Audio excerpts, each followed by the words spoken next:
back for Golden State Hoop, talking about a very mid Warrior season so far. Not a lot to talk about other than injuries and getting old and trading for players who may or may not work out. So Brian and I are going to take a realistic approach at what to expect in this second half for the Warriors post All-Star break. Because when Steph Curry doesn't play, I kind of don't feel like watching. Like, I'm not dialed into the team if Steph is out, because at least if Steph plays, you feel like you could watch something that is special, or you may see something you're either very familiar with or maybe that you haven't seen. And when it's Pat Spencer or Pods out there running the show, I don't necessarily feel that way. And they had a spirited game against San Antonio and then end up losing in the end. But the second half is all, to me, is all about Steph and Porzingis, and then possibly the ascension of some of the younger players. So we'll talk about that. We're also going to lean into, on the WNBA side and the women's basketball side, Unrivaled has a one-on-one tournament that was really cool, at least the first round, which was yesterday. And there's some rumors. There was a rumor, I should say a rumor, about the greatest WNBA player in the game right now and the tie to Joe Lacob and what Lacob likes to do and all of this. And then we'll also talk about a mock draft. So, Bri, before we get into the Warriors side, I feel like you were out on the All-Star game a few years ago. Like, it's not interesting to you at all. And I am like an All-Star game, like, that's my thing going back to when I was a kid, because a lot of times I never saw a Warrior play in the All-Star game. So when a Warrior played, it was kind of exciting. But where are you with this year's All-Star game with the World versus USA and splitting up into 3 different teams and all that jazz? I mean, if it wasn't for last year's All-Star game being in San Francisco and feeling like heavily Stephen Curry influenced, and he kind of helped with the planning of it and like what they were going to do, like that probably would have been an all-time low if I was not here in San Francisco, of like, this All-Star game I'm not interested in whatsoever. Following year, yeah, that's where I'm at. This thing sucks. I'm not excited at all. I'll probably still check in on it, but I think it's just an event that's just a waste of time. Like, I think with the Pro Bowl, you know, they have kind of accepted, like, okay, you know, it's after the season, like, we know that these guys aren't gonna try hard, so we're just gonna change it into flag football so no one gets hurt. Like, we are basically understanding, and we understand that this is kind of a joke event, so we're gonna, you know, accept that for what it is. The NBA, I feel like, is still trying to tell us that this is a serious event that we should pay attention to. Meanwhile, they've been playing flag football for as long as I've been watching it. You know, like, it's not real basketball. Yeah. And I don't know, people should go on strike and not watch this thing. The other piece of it, and this is the thing that I actually really liked, or I used to like, about the entire weekend, is the slam dunk contest and the 3-point shootout. And if you look at the rosters for both of those events, you kind of have to be a really, really hardcore fan to understand, like, what is going on or who's in it or who's involved, outside of Dame Lillard. And maybe if you're a con, like, what is the reason to watch the 3-point shootout this year? I mean, the only thing to me is just like, oh, that's cool that Damian Lillard's participating. I guess, you know, you probably, if you have a torn Achilles, you probably still technically could participate in something like this with no quick cuts. You know, there's not really athleticism involved. It's just getting your shot up and getting to the next rack. And so I think it's cool that we haven't gotten to see him play since the playoffs of last season. And he's, you know, on a new team, and he's participating in the 3-point contest. So that's the only reason that I would even be semi-intrigued to change the channel to the 3-point contest. And then on the slam dunk contest side, I think it's even worse, actually. You are a big-time basketball fan, so of course you know these players. But let me just read you the statistics here of these 4 players who are in the slam dunk contest. Carter Bryant averages a whole 3.4 points a game. Spurs front court player. U of A, man. Okay, well there you go. There's a little bit of a tie for you. Kashad Johnson from the Heat, U of 3-point A. game. Another U of A guy. I'm double checking, but I'm almost positive. So there's This is two the U of A reasons for dunk you to contest. watch this thing then. Right. And then I thought, yeah, it was San Diego State transfer. Jackson Hayes from the Lakers. He's actually doubled their scoring, a whole 6.7 points a game. And then the only one that I really care about, and the reason I care about him is because of his pops, Jace Richardson, averaging a robust 5.1 points a game. So these slam dunk contestants are really like, you got to know the NBA to even know who these kids are. So there's no draw whatsoever for this slam dunk contest. And this event, I mean, you're talking about in their primes, in their early primes, Zach LaVine and Aaron Gordon going toe to toe. Like that was so memorable. Even Mac McClung, who's not even really good enough to be on a roster, he knew how to do a dunk contest. Like he knew how to get people fired up. He knew how to get people going. And they don't even really this specific dunk contest is telling me the players do not care about this, and thus they don't get enough out of it to even want to be involved in the dunk contest. So that is like something that is really weird to me, just the de-evolution of the slam dunk contest, which used to be something I looked forward to every single year nonstop. Yeah, I feel like when I was more passionate and interested in like pitching ideas on how to fix this thing, or just getting frustrated about like, why isn't it star players? Like, I think when the Max stuff started getting introduced, when he did his first dunk contest, it was like, this guy's not even an NBA player. Like, it was like that type of frustration. It was like, why aren't the stars doing it? This guy's not even an NBA player. And now 3 or 4 years later, given the roster we have now for the dunk contest, I'm like, why isn't Mac participating? Like, we need Mac. Like, and it's just so how far we've dropped. But to Mac's credit, like he put on 2 to 3 dunk contests that I think were relatively memorable. I remember the one against Trey Murphy, the one him against Stephon Castle last year. Those are 2 players I liked going up against Mac. So something to kind of pay attention to. But Trey Murphy and Stephon Castle are name young basketball players. None of these guys even fit that. Right. And Trey Murphy, like, we know him now, but when he did the dunk contest, he was still a relatively small name, still more of a name than any of these guys. Totally. But, shout out to the U of A, but I'm sorry. Like, yeah, this is, I think, again, this is just them telling us that this is a serious event and it's flag football. This is the most flag football thing I've ever seen in my life. You know that Tom Brady's going to Saudi Arabia and playing some flag football? I did not know that. Tom Brady card shop just opened up. Should I go check it out? You should check it out. I'm interested. I would actually love to check it out, but my guess is that some pretty expensive stuff upcharged. Yeah.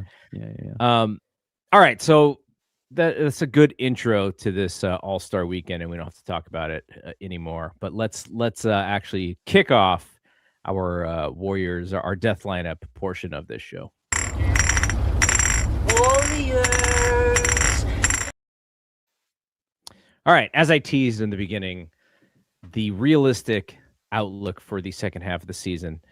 What do you like? What's going to get you to care about the Warriors? I'm not only just talking about this year, but what are you looking for? What are you going to watch for? What could actually make you go, okay, I need to focus on this because I'm interested in this Warriors team, and here's something that I'm going to be watching for? I think there's really only a few, and neither of them are like, that it's like if this is what we're looking for, then we're not like, we probably don't have that good of a shot next year. But of course, I'm looking at the new acquisition in Kristaps Porzingis, and I'm looking to see how, we've been asking for a shooting 5 that can play defense for what feels like a long time now to put next to Draymond. I'm interested to see how that fit looks. I imagine it will actually probably look good considered if he's like healthy or not. I'm also like, I feel like we kind of talked about it. It's been I have not really watched the Warriors. I feel like I honestly since didn't watch the Lakers game. So Lakers, Memphis, San Antonio, I haven't watched any of those games. And I actually feel like, earlier in the season, I felt bad because I was like, I got to be watching these games. We do this podcast. And so I watched all the highlights and I was like, this feels wrong. I've had a streak of like 4 years of watching this stuff. And I finally broke it because it was boring, but I felt bad about it. This time I don't feel bad about it. Like there's really nothing that, they've given me no reason to watch. And I'm not like a Steph fan. I am a Steph fan, but I'm also a Warriors fan. So when Steph's gone, I will continue to watch. But, I feel like Steph not being there, no Jimmy, the guy who they got from the trade deadline isn't playing. Like I get it's just, I don't think it's worth my time. But I think kind of back to the point a little bit is that I guess you're kind of looking at the young players, but then, Pods has been, from what I've seen throughout the year and what I've heard from these past couple of games, it has not looked good. And how many times is it just going to continue to not look good? But I guess, something that we've been kind of pushing for the past couple of years, and it feels like finally it's coming to fruition, is the Guy Santos-ness of this team. And, he's getting extended run. He does the things that Kerr likes. It feels like his jump shot has kind of come around. Like I feel like it used to be a little risky when he was getting these spot minutes past couple 2 seasons. Now when he shoots the ball, I'm more confident that thing's going to drop. Doesn't even look all too different either, but it just feels right. And so Guy Santos, but then again, it's like, Guy Santos, as much as we like him, there's like an obvious ceiling, or else he would have been a top 15, 20 player. And, there's sometimes those rare hits in the second round, but Guy Santos is probably someone who's not going to average a lot of points in the NBA when he's at his best. So that's kind of what I'm looking at, though. Like that type of young player. I mean, I think Moses we know what Moses is. He's kind of like a Guy Santos, but we drafted him high because he has a long wingspan and can shoot threes. But, Pods has been pretty disappointing. I think, he does all the things that Kerr likes, but God, he cannot make a basket. And sometimes they're just really bad misses. And it's just like, how are you out there putting up this bad of misses? And a guy like Kuminga had to sit the bench to watch you do this. So yeah, it's pretty dim in Warriorland. I also feel like there's maybe something with Draymond that you can keep an eye on, of like maybe how Draymond participates to end the season and how engaged and locked in he is. If that can tell us anything for how he treats next year, if maybe he opts out of his contract and goes somewhere else, or, if he stays with the Warriors. Like I think, the willingness to trade him and him being aware of that. Well, now in the offseason, he kind of has his future in his own hands. I think he has a player option, right? Like he can opt out or he can opt in. And so I'd say those are the 4 things, just to summarize. It's Kristaps, Draymond, and young players. So I guess 3. Wait, so what do you think about the whole conversation of whether or not Draymond was on the table and how Mike Dunleavy handled the conversation from Nick Friedell's question about it? And Dunleavy was very aggressive, so he seemed very frustrated. And it didn't seem like he and Dre were necessarily on the same page as far as what the public message was going to be. But Dunleavy was, it's the first time we kind of seen him a not so buttoned up as he usually is. I think 100% Draymond was on the table. Like I would want him to be fired if Draymond wasn't on the table. So surely Draymond was on the table. I think you're right that they weren't aligned with the message. I don't know if Dunleavy saw Draymond's video before he made that comment. But maybe he's coming just from the player's side of things, where he's just like, it's not fun when these guys' names are just dragged out across the media. I know how that affects a locker room, so I'm just going to shut that down at all costs. But he doesn't realize that Draymond was cool with it because he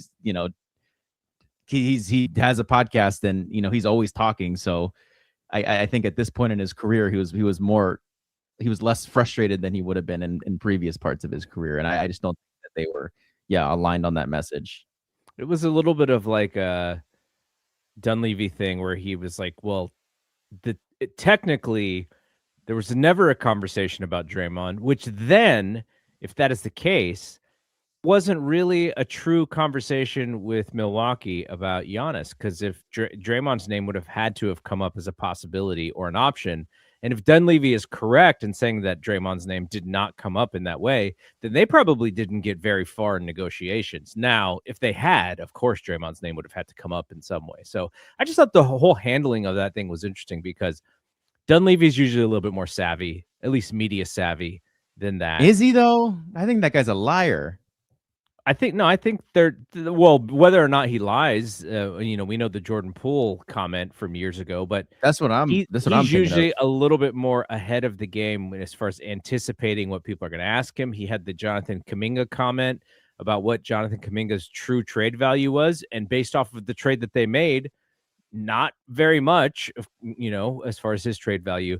I just think that there was a frustration that he had, and maybe he is feeling a little bit more pressure. Maybe his boss is kind of, letting him know about, we have only a couple years left. We need to match this situation.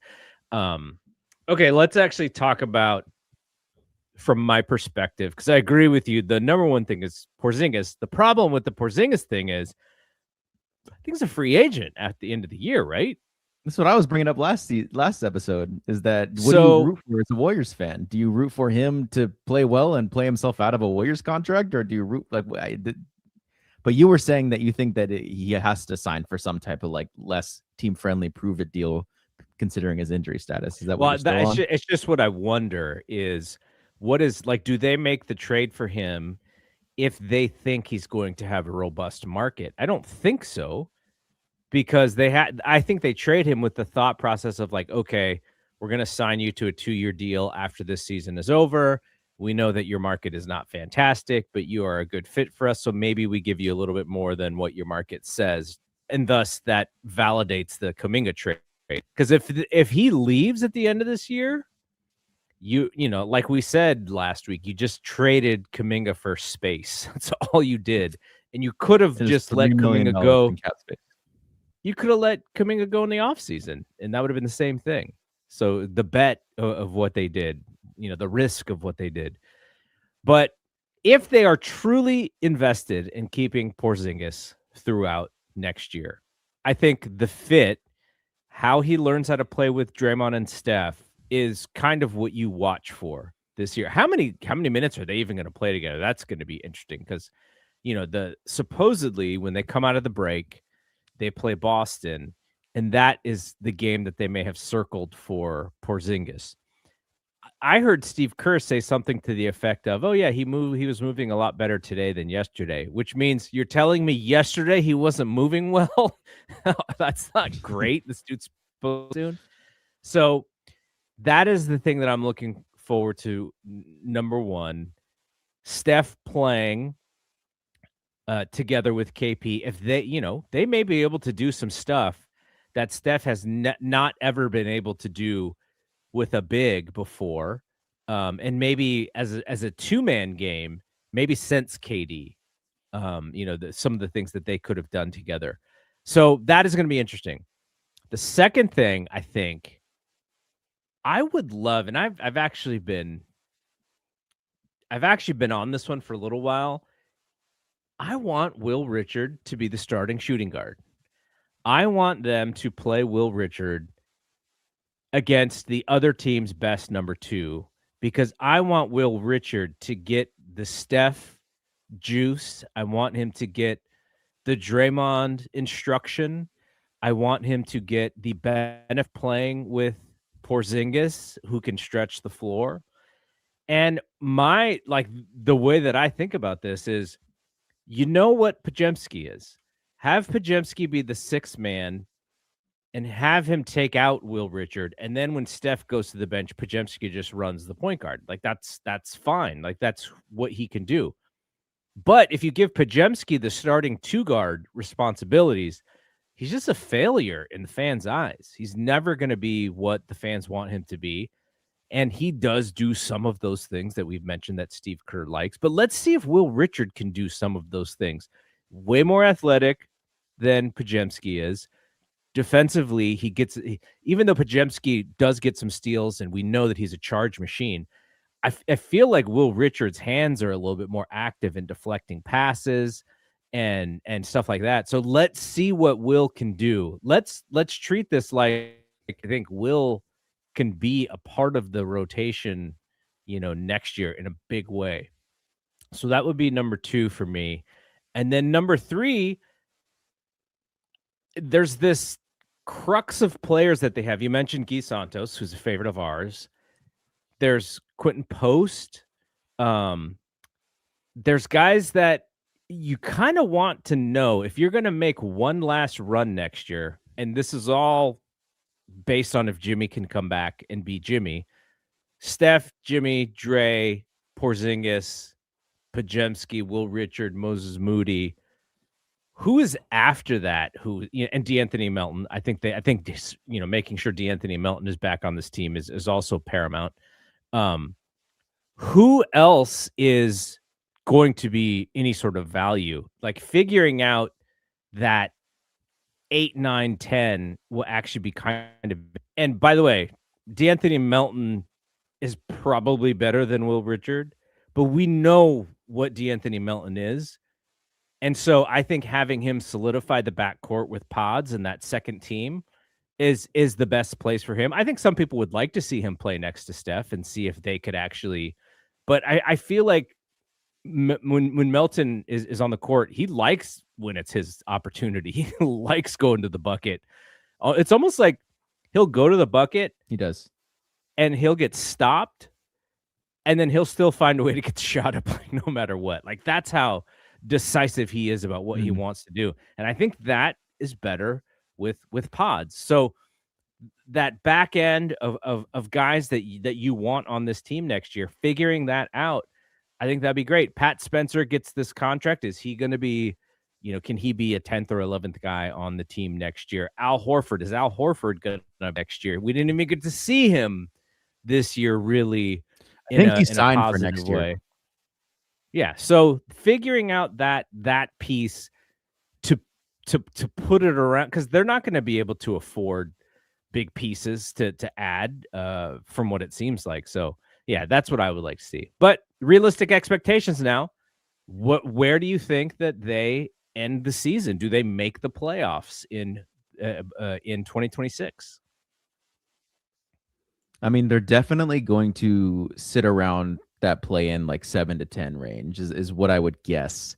Now I understand that, the difference between, just like it is every year on the West, the difference between the 3 and the 7 seed isn't, too much, but I think historically the Warriors, these past couple of years, it feels like a safe bet that they're going to be as high as 6, as low as 10. There's no way they fall that's out probably of 10, right? Yeah. Like it's just Portland, right? That's just like the only team they have to even worry about. Utah's, they already called it in. Mavericks called it in for the year. The Pelicans haven't really called it in, but they're just terrible. The Kings kind of similar, and Memphis, full rebuild. The Kings have lost 14 games in a row. It's bad, man. It is bad. And they even have like just a team of just like guys who know how to play, and you'd think that it wouldn't be like this awful, but yeah. So I guess I'm going to agree with you. I think 6 would be really tough to get to with the way that the team looks without Jimmy. But I think they're going to be like 9, 10 bare minimum, which means we're going to have at least one playing game to watch and talk about for this team. Okay, so I mean, it's just that Portland's not really like playing, all that well. And then the Clippers, they get rid of James Harden for, the Clippers got rid of 2 starters for younger players. Like that doesn't signal a rebuild because they still have Kawhi, but you'd think they wouldn't play better than what they were doing, which was a team on pace to pass the Warriors.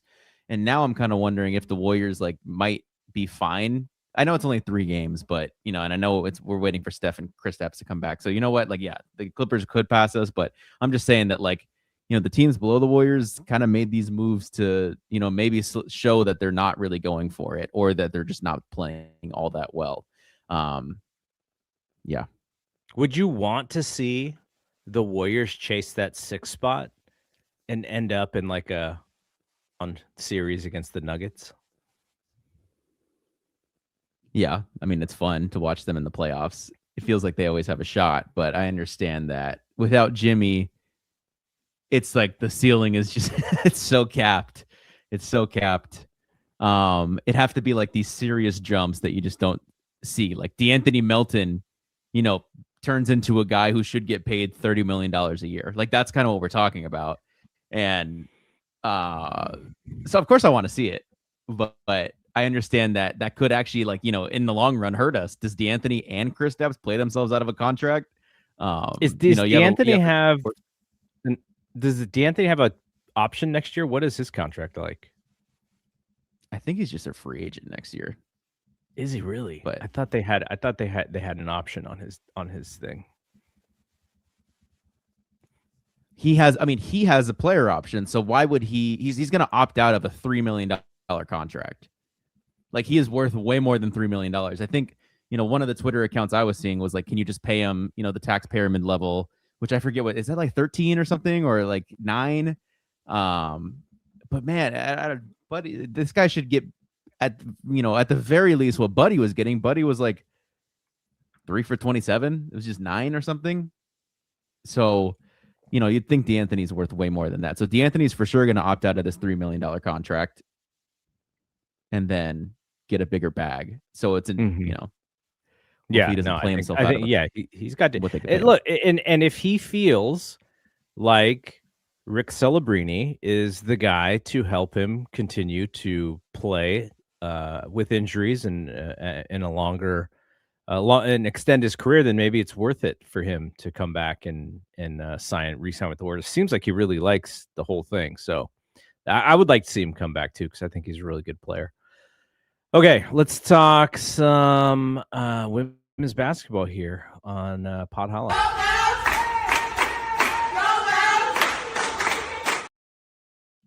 All right, did you get to watch any of the Unrivaled one-on-one highlights at all? Just the Burton ones. So the tournament, and I'll read through the thing here because it was so much fun. There were some surprises. The players that you thought maybe would would be awesome in this kind of format were like watching Paige play. What was great. Paige played against Kate Martin. Kate held her own. I did see those highlights. The highlights made it look like Kate got demolished. Did she? She held her own. I think it was like 11-5. But at one point it was like Paige was just like first two, like just easy. I was like, oh no, this is gonna be bad for Kate. But then Kate hit a shot. It was like 9-5 or something. But then Paige finished her off. But Kate held on strong. She did a good job. Kelsey Mitchell, just ridiculous one-on-one player, incredible. Arike had a really good game. She beat Brittany Sykes pretty easily. Let me read through the winners of round 1 because they go on to round 2, which is on Friday, and then I think the thing ends on Sunday. The semis and the finals are on Sunday. So Kelsey Mitchell beat Rachel Banham. Is that how you pronounce her last name? Mm-hmm. She beat her. It was a little closer probably than it needed to be, but Kelsey's great. And then our fave, Veronica Burton, cooked Courtney Williams. The only 7-0 win of the first round was Veronica Burton. And I think what was the seeding? It was 4-5. So Courtney was the 4, and Veronica was the 5. I forget which Instagram channel had the highlight video, but I saw Veronica Burton reply to it, and she was just like, I was just in the zone or whatever. And then so Kelsey Plum, I guess a couple of players pulled out. So I think Skylar Diggins and Jordan Canada possibly pulled out because Kelsey was supposed to play Natasha Heidemann in the first round, but they just got pushed into the second round because I think the other two players didn't play. So I think Alyssa Thomas, I don't know if there was an injury with Alyssa Thomas, but she also was supposed to play Aaliyah Boston in the first round. She gets replaced with Letitia Amihir, but then Amihir, I guess, was not available. Yeah, that's like Okay. if you look at the poster, they just have like grayed out faces for people who weren't able to play for whatever reason. Yeah. Paige beat Kate. Like I said, Enrique beat Brittany Sykes. So the Enrique and Paige, the teammates, are facing off in the second round, which is going to be awesome. Jackie Young beat Isaiah James. Jackie Young's going to have problems against some of these taller players because she gets her shot blocked a little bit at the rim, which she did a couple times. Chelsea Gray came back to beat Natasha Cloud. So Chelsea Gray and Jackie Young have a matchup on Friday. Alicia Gray, she's the number one seed on the they did like a bigs versus guards kind of thing. So Alicia Gray was the number one seed in one of the brackets on the on that side.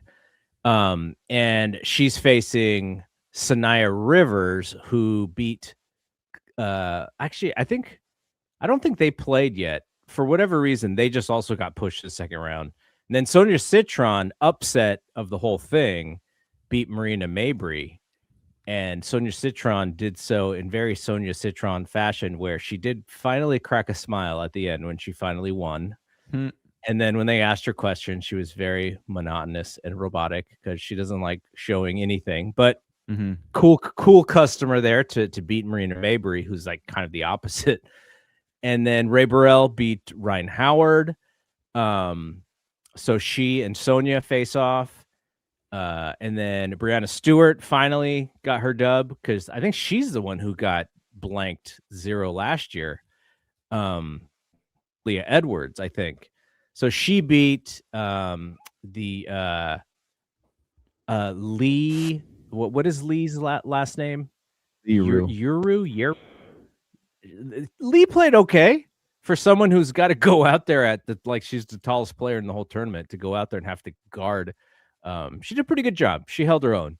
And then Aaliyah Boston, she got pushed into the next round. So she and Brianna Stewart face off in round 2.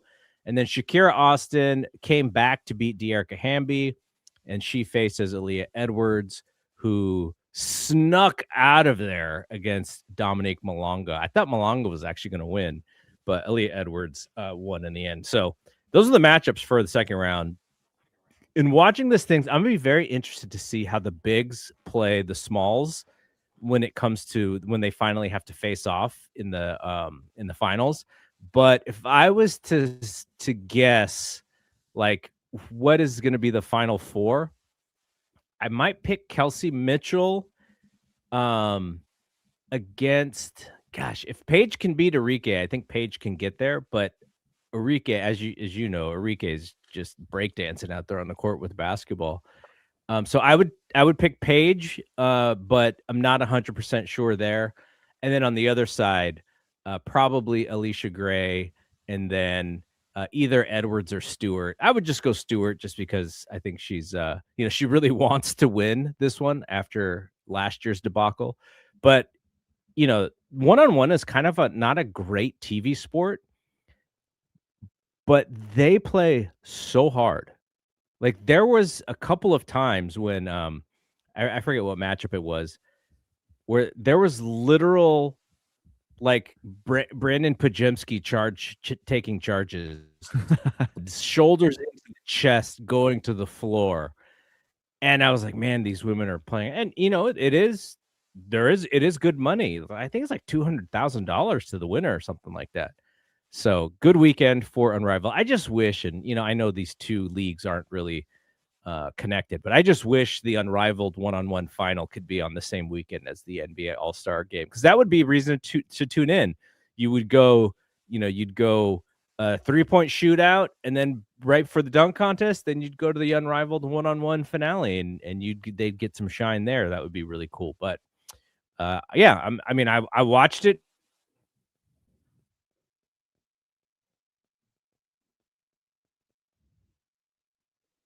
Sunday, so it's really fun. I think if people are interested in something different in a basketball product, check it out. I think it's on, I don't know if it's on TNT or True TV, maybe on both, but HBO Max as well. So on the 13th and the 14th, you can see the rest of it. Okay, let's talk about this Sabrina Merchant mock draft here. Do I still have it pulled up? I do.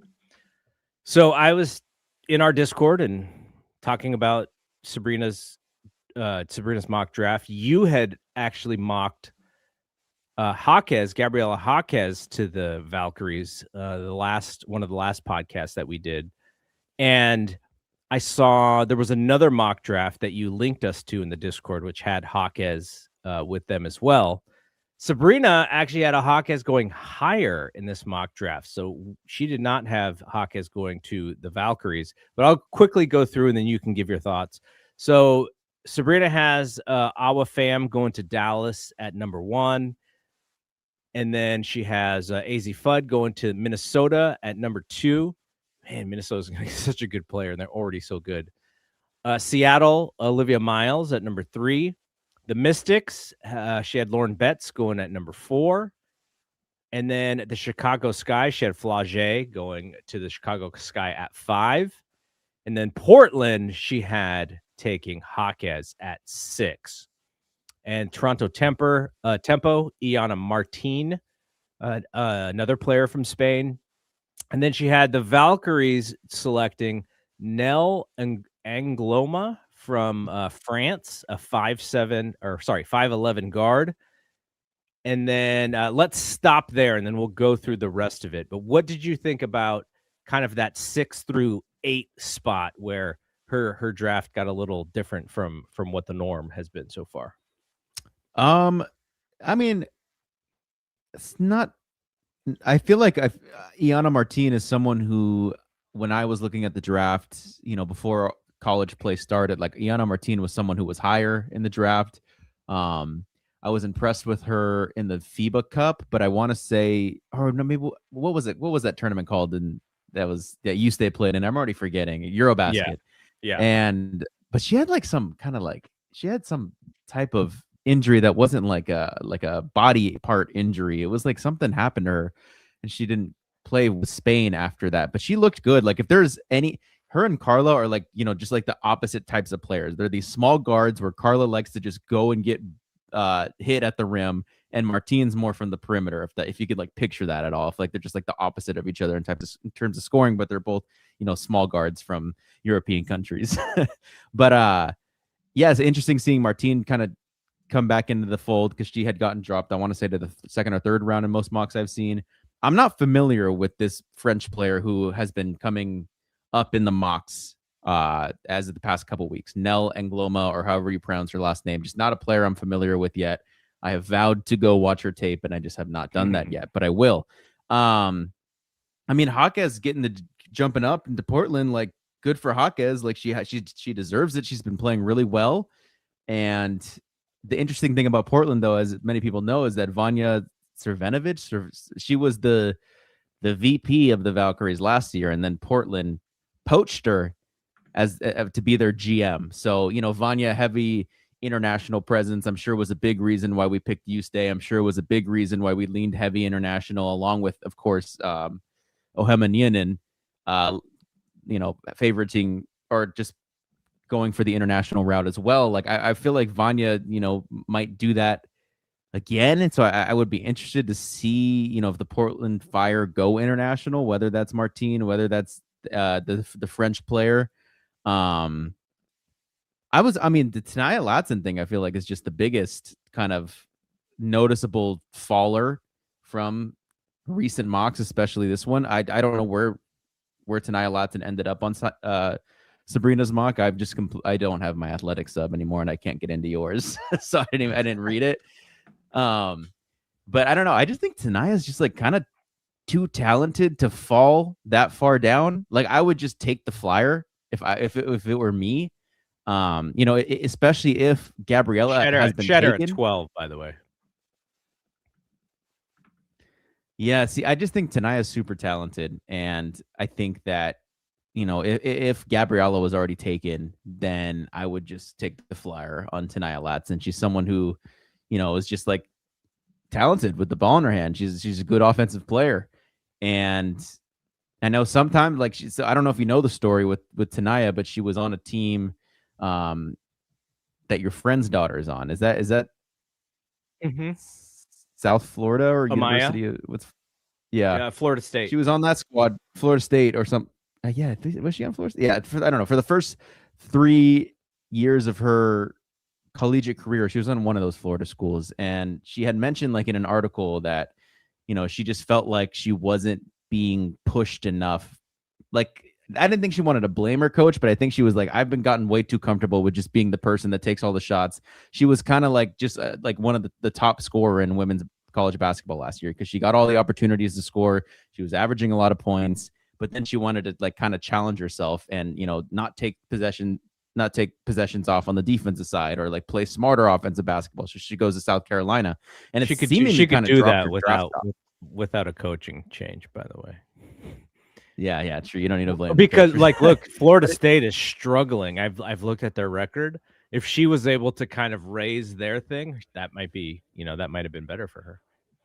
Yeah, but since making that move, I think in the season she's played, her draft stock has gone down a little bit. But you just watch her play basketball. You watch her with the ball in her hands, and she can kind of shoot the three, and she's really talented at the rim. It's just like I would take the flyer and just do it, especially if there's a drop off in terms of talent or tier.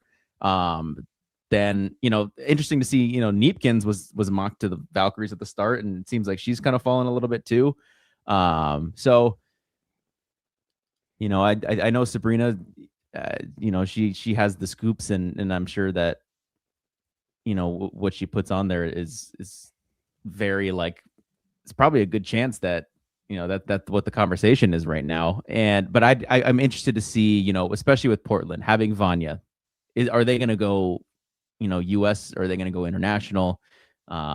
And then something we talked about on the Discord as well is like, oh, can the Valkyries just do what they did with Ustay again and draft this international player, the French player, and just say, hey, stay overseas for a year.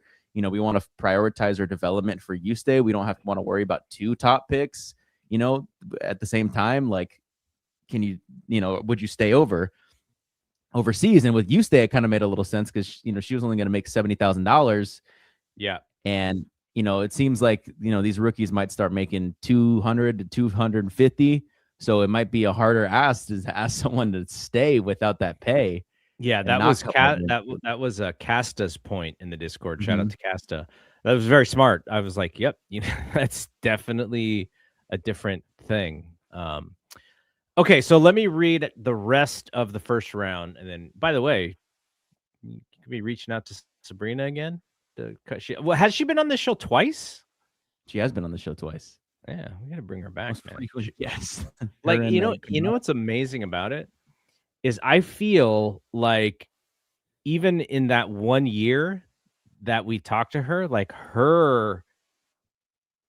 what she does in that space is like so much bigger now. Like she's one of like, who's bigger than her other than, maybe there's the woman that works for the Ringer, but is kind of in a different space.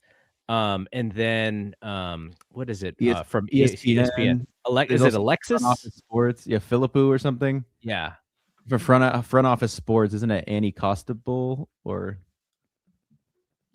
the FOS one? But I feel like because of the No Off Season podcast and because of just writing for The Athletic and kind of being the go-to for at least for us, like I just feel like Star is shining even brighter than it has. So I don't know, maybe we won't even be able to get her anymore, but we can tell her we changed the name of the podcast. Like, because I think the last time we had her on, we were talking about trying to, whether or not this was the right name for the podcast. She'd probably get a kick out of Pod Holla. Okay, so the rest of this is after the Valkyries pick. She has Washington, Yana Neepkins from UCLA. Gianna. Charlize Legger Walker, another UCLA. So that, what is that? Like 4 UCLA players so far. And then Washington, Kiki Rice, the fifth UCLA player that is in the top 11 for her, and then finishes it off. We mentioned Leighton, Raven Johnson at 13 to the Dream, Ashlyn Jackson from Duke to Seattle at 14, and then 15 is Medina Okot, center from South Carolina. Yeah, sounds good to me. Trying to think of if there's like obvious omissions, but not off the top of my head. Can I think Sarah Williams from UConn? I think I don't know if that's a I don't think that's a snub though. I don't think she's been all that crazy for them from a WNBA perspective. But yeah, no, I mean I think it's probably one of the more whatever drafts. I mean, it's still a very talented draft. I'm sure, we weren't covering this thing before even, the Caitlin draft, like from like at least a podcast perspective. So I'm sure there were, some pretty rough drafts in the past, but so I guess, everything from like there was a first round pick, there was a number 1 overall pick, and I'm already forgetting her name, but I think she was drafted to Dallas, and my WNBA friends will remind me of what her name was after this because I know they know, but she's like not in the league. She's like in Australia, like already kind of not in the league. And that was like, 2021 at the earliest, if that's what year it was. So I think, there's just like I think there is like a chain of effect or a domino effect of like more focus into women's basketball, more money into women's basketball. And then you have more maybe parents that want to invest their children into playing basketball. And because I've always bring this example up of just like, a top women's college basketball player for the U of A decided she wanted to pursue something in like the medical field rather than continuing to play women's basketball, and so I just think that something like that is probably not going to happen as much anymore, and because of that we're going to get more talented players that come up the chain and more talented drafts because of that. But so although I say this is probably like a kind of whatever draft, I'm sure in the grand scheme of things it's a talented draft, but I think as we look at the next 5 years, like I think this is going to be one of those drafts that are not as good, and yeah, because I mean, next year, the following year is the Juju class, it's the Michaela Williams class, it's the Madison Booker class, it's the Hannah Hidalgo class, it's the, name it, and that class is going to be nuts. I wonder where Sabrina would put Ustay in this draft. I would think no less than top 4. That would be, trying to have an unbiased perspective, but just someone who shoots the ball as well as her, someone who, just makes the right reads, passing, and has, a good mid-range shot. Like, I think there's kind of there's tiers in this class, and I think that, there's that first tier, and people probably disagree and agree on who those players are in that tier, of whether they say tier 1's just Awa Pham, that's it, and then tier 2's AZ Fudd and Olivia Miles, or tier 1 is Awa Pham and AZ Fudd. Tier 2 is Olivia Miles. I feel like I'll just say like tier 1 is Awa, AZ, and Olivia. And I think Ustay would probably just be like right there, the next person, because then you're talking about who was 4 on Sabrina's. Was it Betts? Mm-hmm. I personally, I mean, I know Lauren Betts is talented and what she can do at 6'7", but I just don't think her archetype is what a long-term center in the WNBA, a long-term starting center. I don't think there's like much star potential in that archetype as the league progresses. I would rather have Ustay. So for me, she would be number 4. And would she get drafted at 5? Mm-hmm. You could argue her as high as 3 as well, but I feel like safely you could probably say in that 4 to 5 range, depending on how people feel about Betts' long-term trajectory in the WNBA. Okay. The last part of this podcast that we wanted to talk about was the conversation. I mean, I only saw one report. Was it only one report for the Asia Wilson thing? Was it Brett Siegel too? Was that all it was? That may have been all it was, but that was all it needed, right? To get some retweets. And the reason why we're bringing this up is because it was a Clutch Points. Is it a Clutch Points article? I think Clutch Points wrote about whatever that Clutch tweet Points was. Anyways, is Brett Siegel. Yeah, that's him.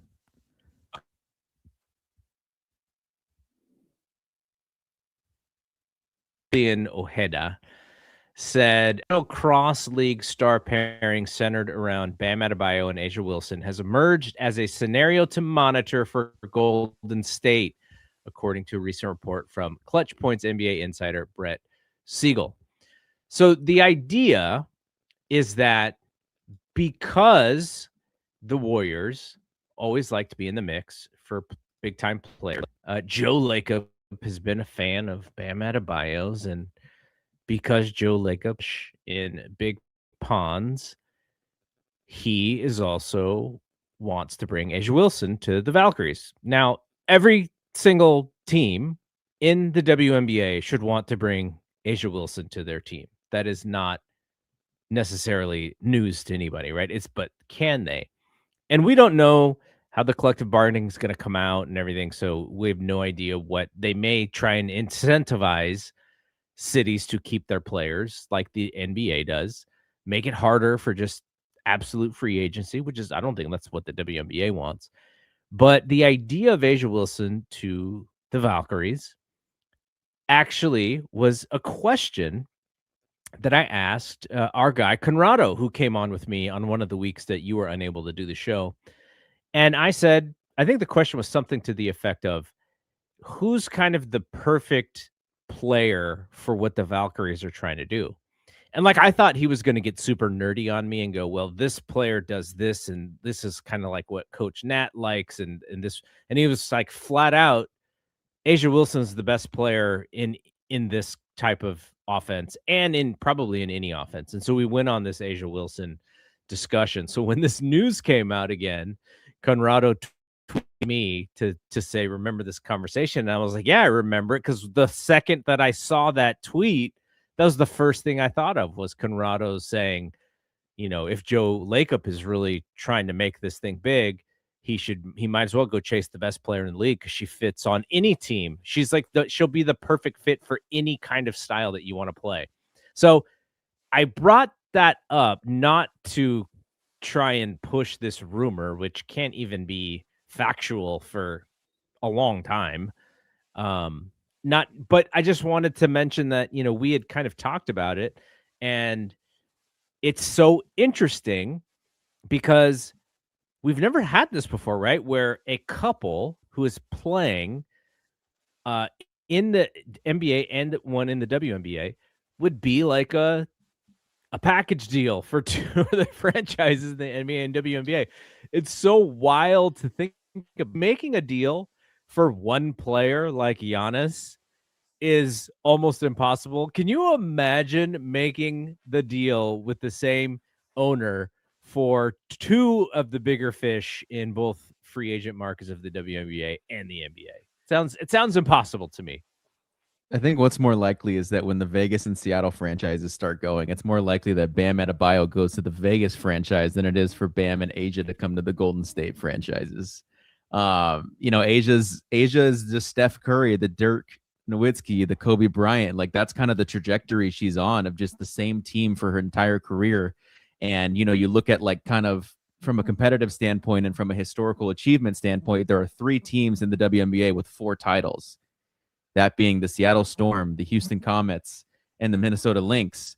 And Asia and her core of Jackie and Chelsea, they have 3 now. So why wouldn't they go chase that next one? So it just doesn't make sense, you know, really, in all the categories you could think of, besides if she wants to take her brand to the next level and wants to take her celebrity to the next level. Yeah, it would make more sense to go LA or New York. But I think also, if you want to mesh that with, you know, take her celebrity to the next level, as well as still being competitive from a basketball perspective and doing what's smart for your basketball career, you know, partnering up with Nat Nakase again, you know, that system would do well for Asia. She would be able to be the top player on the Valkyrie. She'd be the top player on any team. But the Asia with the Valkyries, like, you could probably say at the very least, is a, you know, round before the playoffs type of, right, round before the finals type of team, like at the floor. Like, I think the Valkyries would just have the perfect support pieces to play with Asia, So I think, from if she wants to take her celebrity and her brand to the next level and feels like maybe that there's a ceiling on that in Vegas, they don't have like their real own arena. They play at the Michelob Ultra, which is inside of a hotel. You have all the amenities with that Golden State has. You have the owner that's willing to pay as much money as she wants. Mm-hmm. And then from a basketball perspective, like this is a better fit from her from the LA and the New York markets. Like that SF market is probably the next tier under those, and she still has a better basketball fit. Like that's when you make sense of it. But then you just think about like she's on the Steph, Dirk, Kobe trajectory. She loves Vegas. Vegas loves her. And she wants to chase number 4. Then you're just like, you just put it to bed. You're just like, it's over. But I think, the only way I could see it happening is if, some of her teammates get lured away with big deals. And it's like Chelsea Gray signed with Toronto and she's, just took the absolute biggest bag you could take. Jackie Young took a bag to play, maybe it's with the Valkyries, hopefully. And then it's just Asia and the Aces did nothing to really build around her. Then maybe you could start to see some disgruntled star. But the difference between Asia and Giannis and Joe Lacob going big fish hunting is that Giannis is disgruntled. Asia's not. She just won a championship and looks like they're probably. She was kind of disgruntled during the season, but it seemed more about the team not living up to their billing. And maybe the team just kind of being bored of the regular season, knowing that, when they turn up, it is when the game, when everything's on the line. And so they were able to do that. And, right during the playoffs, they were able to do that. So that seemed to be a little frustration for them, though. And it could be, frustration from the head coach, too, because when you win championships, you're trying to create hurdles for your team and your players that don't really exist because they're the best team or they have the best player. So the reason why we talk about stuff like this is, one, it's kind of fun to think about, but also like they're with a WNBA team in the market with the owner that the Warriors have. I'm sure they're going to be in the conversation. The Valkyries have the Warriors owner. The Warriors and the Valkyries have this owner, Joe Lacob. The Valkyries are going to be in the conversation for these players like the Warriors are always in the conversation. Now, whether it happens or not, and we saw this last year with KD being like, I'm good. I don't want to come back to this place again because even though I have great memories, they also called me the not the bus driver. So I think we're going to have lots of these conversations in the future. Now, do the WNBA or are the WNBA players themselves going to position themselves to be Valkyries or not? Like, Juju to LA, like that seems like would be the best perfect fit, right? But because we have a draft and a lottery and this and that, it's not as easy to do. And will there be players who are like, what, I want to play for the Valkyries, but how do I actually get there depending on how free agency is going to work when they finally do agree to the next deal? So all those things are to be considered, but it's fun to think about. It's fun to kind of dream about what could be or try and piece it together and go, could it actually work this way? Because we see this in the NBA all the time, right? You had your Jaren Jackson thing, and then people are like, Jaren Jackson, he's not going anywhere. And then he gets traded to Utah. So like this stuff does happen, when you're just kind of talking to talk. So it's great. All right. So I'm not sure we'll be back next week. We may just take the week off because the NBA is taking the week off until the weekend, right? The games don't kick back up again until the following weekend. Is that right? Yeah, something like that. Yeah, I think. Yeah. That sounds right. So we'll probably take the week off, and then the following week, hopefully, we'll be able to see some Porzingis playing with these guys, and then we can talk about that. So, okay, that is it from here. For Bri, I'm Double G. We will see you when we see you. Peace out.